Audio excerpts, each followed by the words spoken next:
ఒకరోజు ఒక కష్టపడే రైతు తన పొలంలో చిన్న మామిడి మొక్క నాటాడు. ప్రతిరోజూ అది బాగా పెరగాలని ఎంతో ప్రేమతో నీళ్లు పోశాడు.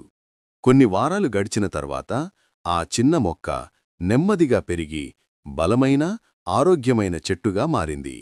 ఇది చూసిన రైతు మరికొన్ని మామిడి మొక్కలు నాటాలని నిర్ణయించాడు. కాలం గడుస్తుండగా అవి కూడా పెద్ద, పచ్చగా నిండిన మామిడి చెట్లుగా పెరిగాయి. ఒక ఉదయం రైతు తన తోటలో తిరుగుతుండగా ఒక మామిడి చెట్టు మీద ఒక పావురం చిన్న గూటి కట్టినట్లు గమనించాడు.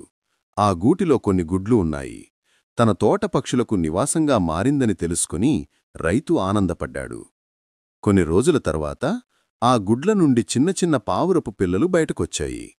కాని ఒక దురదృష్టకరమైన రోజు అమ్మ పావురం ఆహారం కోసం బయటికి వెళ్ళినప్పుడు ఒక పాము మామిడి చెట్టుపైకి చేరింది. పావురపు పిల్లలు భయపడి గూటి నుండి కింద పడిపోయాయి. మిగిలిన గుడ్లను ఆ పాము తిన్నేసింది. రైతు ఇది చూసి వెంటనే చెట్టువైపుకు పరుగెత్తాడు. చిన్న పక్షులను రక్షించేందుకు పామును తరిమికొట్టాడు.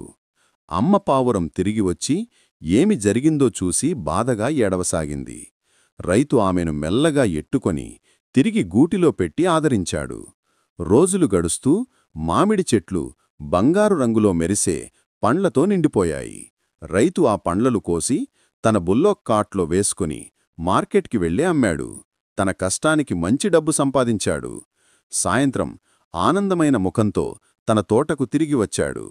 అందమైన చెట్లు, పక్షులు, తన భూమి ఇచ్చే ఆ శాంతిని చూసి రైతు సంతోషంగా అన్నాడు. అందరూ సంతోషంగా ఉన్నారు. మరియు స్నేహితులారా, నా ఛానల్కి సబ్స్క్రైబ్ చేయడం మర్చిపోవద్దు.